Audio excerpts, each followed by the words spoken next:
Inen Digicast Negros 10. Ang top 10 nga balita sa Negros Island region ang amon idulong sa inyo. Kagyari na ang top 10 stories of the day subong adlaw, Oktubre 17. Agents ang scatter nakuhaan sa isa kilos ng suspected Shabu. NOHS nag-record sang 32 tanan ka mga kaso sang viral exanthem ukon makaya. Mayor Albi ginmando nga hindi pagpasugta ng mga nagabaligya sang religious items nga taga Manila kasunod sang reklamo nga may ginabudol-budol sila. Bangod sang pagpangimon, babae patay matapos ginbuno sang iya live-in partner. Kag sa good vibes, pagpatukod ukon pagkaayos ang balay, pwede na pinaagi sa mobile app. Initanan sa Digicast Negros 10.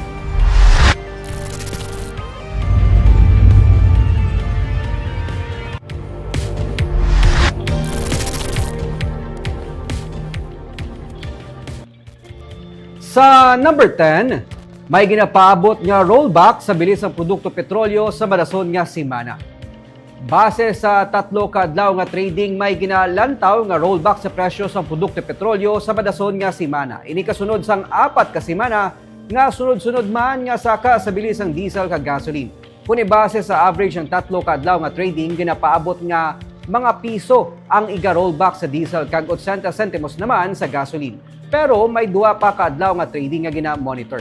Sa kabilugan nga 4 ka simana nga oil price hike, 5 ka pesos tanan ang ginsaka sa bilis ng diesel. Samtang masobra sa 4 pesos naman sa gasolina.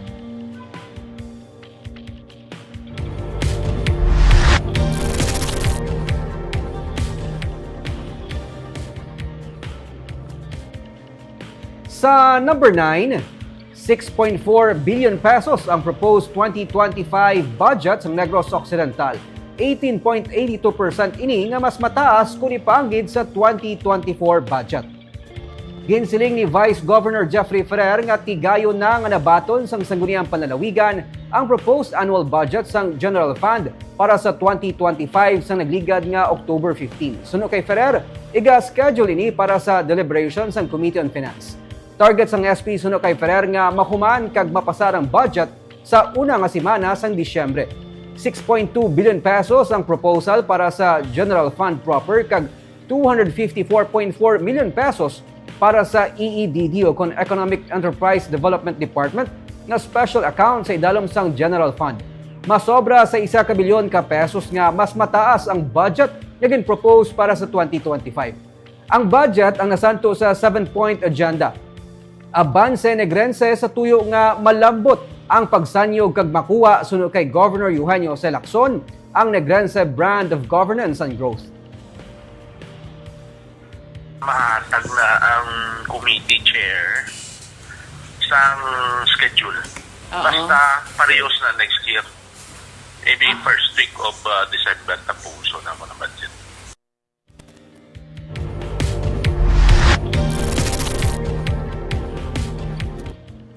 Sa number 8, probinsyang may estable nga supply sang baboy para sa Mascara Festival kag bisan pa sa palaabuton nga holidays.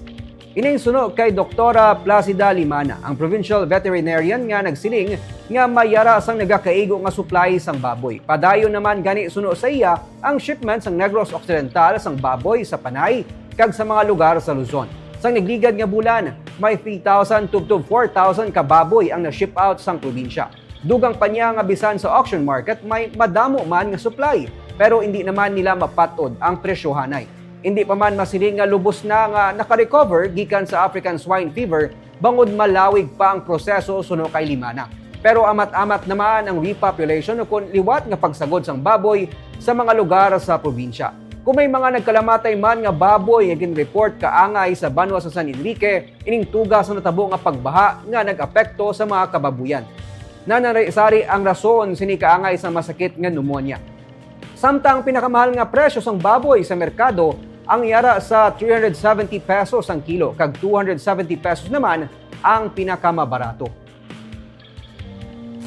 Pinakita naton ga amat pasalamat damo ang supply, no, pero this coming December siguro kay damo ang kag this coming maskara, no, kadamo sang demand, hindi natin mabalaan kung ano ang dalakat sang Supply? sang presyo.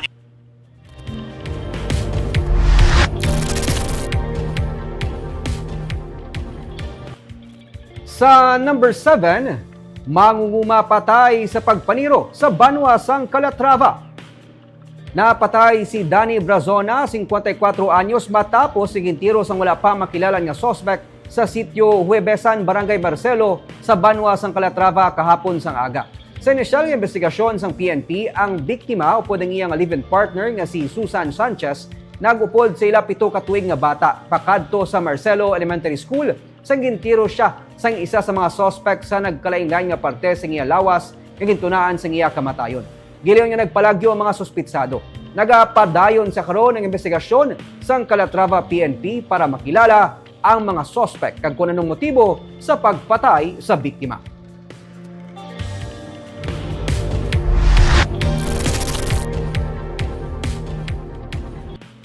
Sa number 6, katapos ang PNP, PDEA sa Negros Island Region nagpaidalom sa Case Build-Up Training Seminar sa Department of Justice.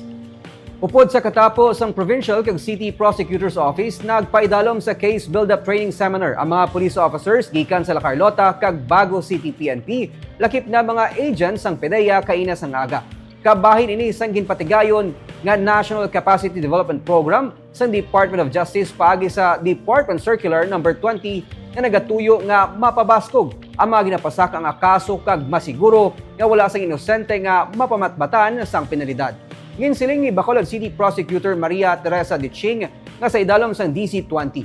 Ginakinahanglan mangin aktibo ang katapos sang National Prosecution Service sa pag-assist sa law enforcement agencies kasubong sang PNP kag PDEA para masiguro ang conviction sa ginapasakang kaso kag mapanubo ang kadamuon sa mga na-dismiss nga kaso kasubong na lamang sa heinous crimes, kaso angot sa pagsupak sang Anti-Money Laundering Act, Comprehensive Dangerous Act, Anti-Terrorism kag Terrorism Financing Prevention and Suppression Act kag iban pa nga capital offense nga may life imprisonment nga penalidad. Gindugang pa ni Ditching nga may calendar nga ginasunod sa amo nga proseso. Gani sarang mapaiway ang delay halin sa filing sang kaso. Nagligad lang nga Agosto sang ginsuguran sang DOJ ang nationwide Case Build-Up Training Seminar sa Negros Island Region. This procedure under DC-20 is not going to account for or does not encourage any delay. It even tries to expedite cases. And actually, the policy direction of the DOJ is really on providing real justice in real time. So what is that? So as much as possible, we have to speed up the disposition of cases. And how do we go about decongestion? Yeah. So we can only decongest cases if we file also cases which are meritorious and warranting for the conviction. And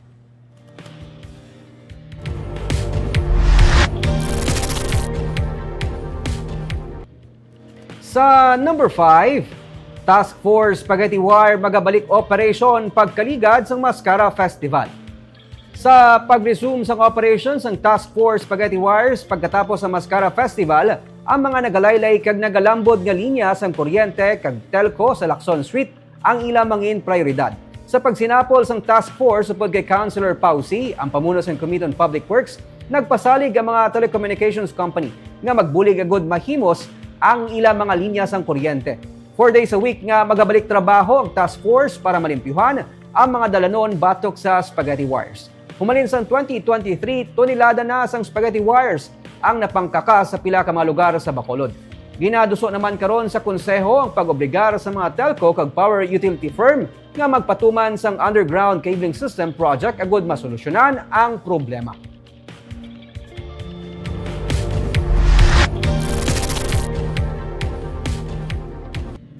Sa number 4, bangod sang pagpangimon, babayi patay matapos nga ginbuno sang iyang live-in partner.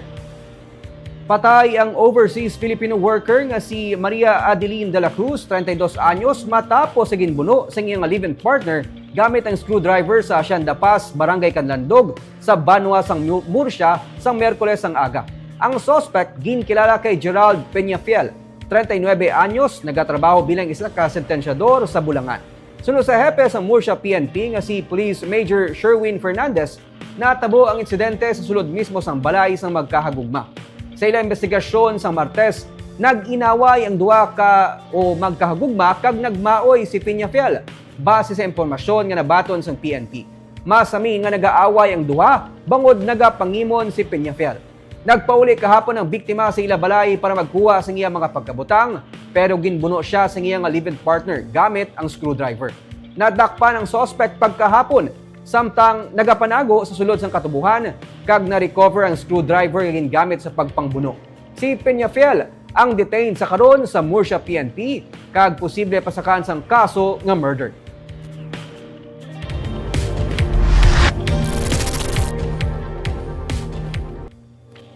Sa number 3, Mayor Albi Benitez ginmando nga hindi pagpasugta ng mga nagabaligya sa palibot sang plaza sang religious items nga taga Manila kasunod sang reklamo nga may mga ginabudol-budol sila. PNP nagapanawagan sa publiko nga i-report gilayon sa pulis kung mabiktima sang sini nga mga persona. May report si Romeo Subaldo.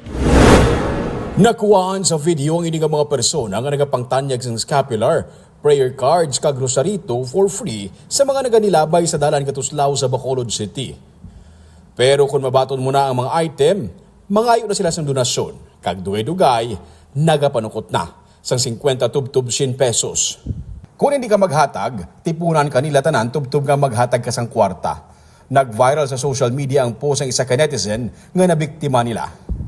Karamo pagit sa nagkomentar nga pati sila mga biktima man. Pinagi sa programa nga isugid kay Mayor, ginpalapot ang ini nga bagay sa kay Mayor Albi Benitez. May duha pagid ka mga persona sang kahapon sang aga nga nabiktima nila. Sa naghatag sila sang donasyon, ginpangayuan na sila sa mas dako nga kantidad. Ang natabo pagdaho mo sang ilang bracelet kag ano kay man tani kay amo nang ano ya party sa Ginoo. Pero kaso lang ang pagdaho mo na nga na si mo kamot mambal sa day niya 50 pesos. May sukot na. May sukot na ti balidog gibaligya yan di na naiya siling libre kag donation. Kay kung donation na ginatawag hindi ka na magpili bisan kilala ang ihatag simo. Ginmando sang alkalde sa PNP nga hindi pagpahanukutan ang ini nga mga pangayaw nga makapangbiktima pa sang iban nga mga persona. Ilabi na karon nga nagadagsa ang tao sa plaza bungod Mascara Festival.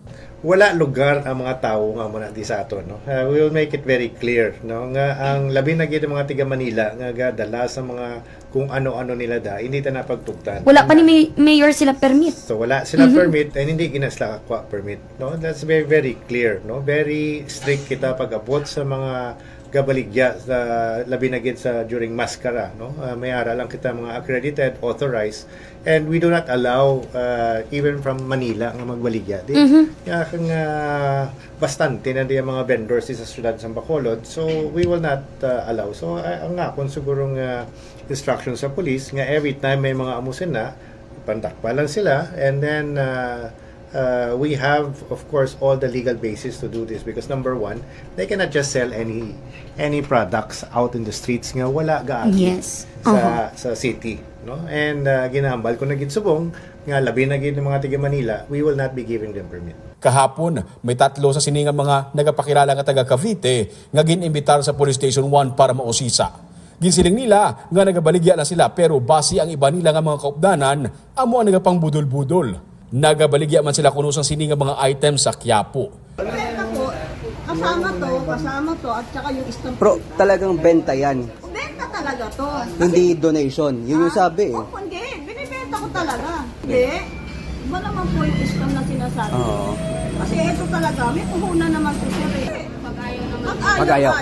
Kasi hindi mo pwedeng piliting siya pag-ayaw. Ginwarningan sila sang pulis nga pwede sila dakpon kag arestuhon. Panawagan ni Police Major Elmer Bonilla, Commander sa Police Station 1, kung mabiktima sa siningang mga persona, gilayon i-report sa PNP personnel para madakpan gilayon ang iningang mga persona. Pinaka-best nga himunaton, kadto kita sa police, pa-assess kung posible nga mga suspect ara, so i-apprehend sa aton kapulisan. After which, kung gusto mo yung mag-file insigida, so inquest na siya, kung gusto mo yung i-refer pa sa barangay, so let the barangay decide kag kung hindi ka mo ito mag-areglo. Sa police man gyapon. Ibalik natin sa police kag mga kita sang certificate to file action para mapailan naton sa nagakaigong panumbungon ini mga suspitsado. Dugang pa ni Mayor Benitez, kung seryoso ang ini nga mga persona sa pagbaligya sa religious items, makig-angot sila sa simbahan kag dito magplastar. Pero ang pagpanunto nga ginahimo dito sa Quiapo, hindi pagdalon sa Bacolod.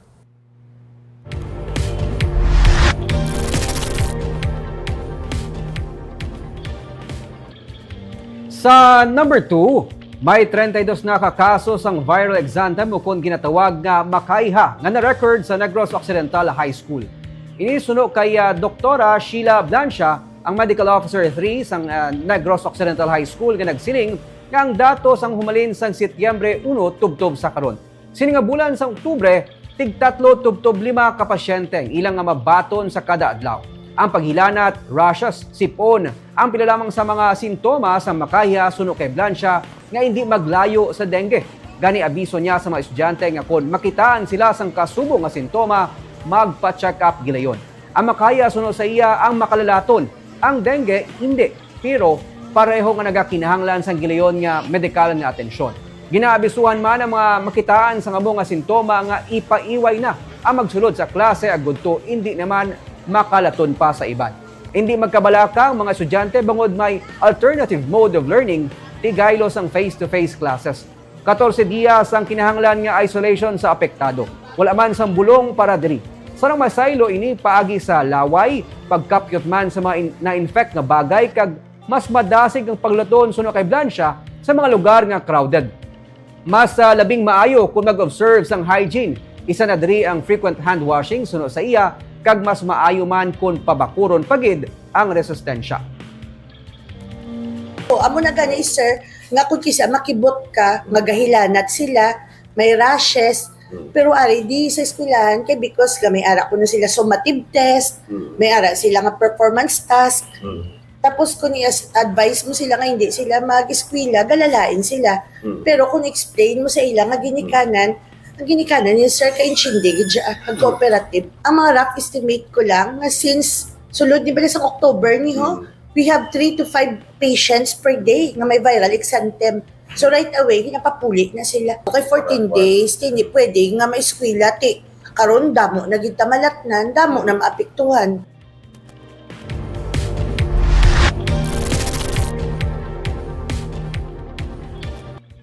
Kag sa numero 1 sa mga balita sa Negros Island Region, kapin sa 6.8 million pesos nga balor sa ginasuspetsuhan shabu nga ginapatian para sa Mascara Festival ang nakumpiskar sa Joint Anti-Illegal Drug Operations ang katapos ng City Drug Enforcement Unit sa BCPO kag PDEA sa Barangay 12 sa Bacolod. Yari ang report. Nakaputo sa tibag ining mga bulto sa ginapatian shabu nga nagabalor sa 6.8 million pesos nga nakumpeskar sa Joint Bypass Operation sang katapos ang City Drug Enforcement Unit sa BCPO kag Philippine Drug Enforcement Agency sa purok masinadyahon sa Barangay 12 sa Bacolod City sang sinilang nga hapon. Sa mismo balay sang suspect nga ginkilala kay Darrell Dimafiles na recover ang illegal nga droga nga nagabugat sa kapin 1 ka kilo. Ginsiling ni Police Lieutenant Colonel Antonio Benitez Jr. 2 ka bulan nga ilagin surveillance ang illegal nga hilikuton sang suspect nga nakaagi na preso bangod sang kaso may angot man sa illegal nga droga. Ini mga 2 ka bulan natin din minuto kag gining operation na natigayon man sa pagpaliwa sa aton na operatiba kag ini natigayon naton yung may bypass na nakuha siya more or less 1 kilo of suspected shabu. Nagpamalibad maghatag sang pahayag ang suspect nga nagatrabaho bilang scatter agent. 2023 sang siyang ginpasakan sang kaso nga pagsupak sang Comprehensive Dangerous Drugs Act of 2002 pero na-dismiss ang kaso kag nahilway siya.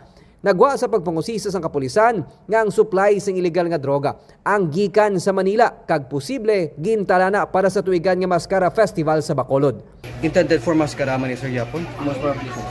Ay han, damo pa di nga supply since to tibag yapon halin.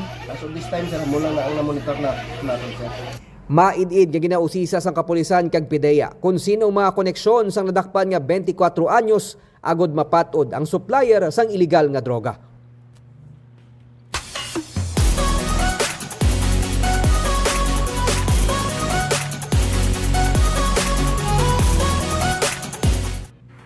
Kag sa good vibes, Nagapangita kabala sang makabulig sa imo sa problema sa home construction kag repair sa balay kag iban pa nga property. Pwede na ang home repair kag construction kag iban pa nga construction services paagi sa app gamit ang cellphone. Yaring report. Kadaman sa mga property owners ang masami nagausik pa sang oras sa biyahe kag pag-canvas ang ilang mga kinahanglanon halin sa pagpangita sang masaligan nga contractor, supply kag materials kag labor fee. Pero paagi sa online app nga One Home Solutions, sarang ma-access ang solusyon gamit ang cellphone. Ang app ang na-develop sang contractor nga si Cristel Cubrilla, nga karon Chief Executive Officer sang service provider. It shouldn't be like hard for us to maintain our properties. It should be convenient in a way because that's our home. And we usually take care of our homes where we stay or even with any of our properties like buildings. So we created this app for the convenience and for and easier for everyone to have a network of service providers and suppliers. Paagi sa One Home Solutions app, pwede ka makakonect direkta sa mga contractors. Ginapaabot ni Cubrilla nga mo-launch ang online app sa Pebrero. Sa Bacolod pa lang, tuyo nila malabot ang masobra 1,500 ka mga subscribers kag pati na mga service providers halin sa mga contractors kag suppliers. Ganit sa tiyon nga mag-leak ang inyong mga tubo. May repair service nga sarang makabulig 24 hours. This is going to be all over the Philippines. So we are looking forward for the growth of the subscribers and annual members of One Home. This is going to be the go-to app when you need a supplier, a service provider. If you have a problem in your house, we want to be known to be your property care, and we're looking forward for 2,000, 5,000, 10,000 subscribers. Ang app ang may kaugalingon nga e-wallet para mas mangin mahapos ang mga payment transactions. Ginpasalig sa kumpanya nga magluwas reliable kag convenient, safe ang mga subscribers sang app. Of how secure, actually we also replicate the security of Maya. So if you trusted Maya and Gcash, so that's how secure our wallet is. Magluwas sa mga private property owners, bukas man ang One Home Solutions PH sa pagserbisyo sa mga local government unit. Sarang ma-access kag makapag-igangot sa One Home Solutions PH paagi sa ilang social media account sa Facebook kag Instagram.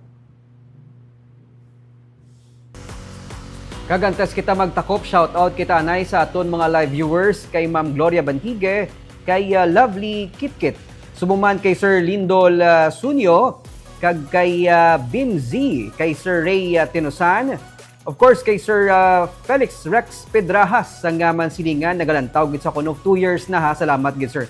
Kag si Christopher De La Cruz may concern sa health emergency allowance, we look into that sir, buwas no.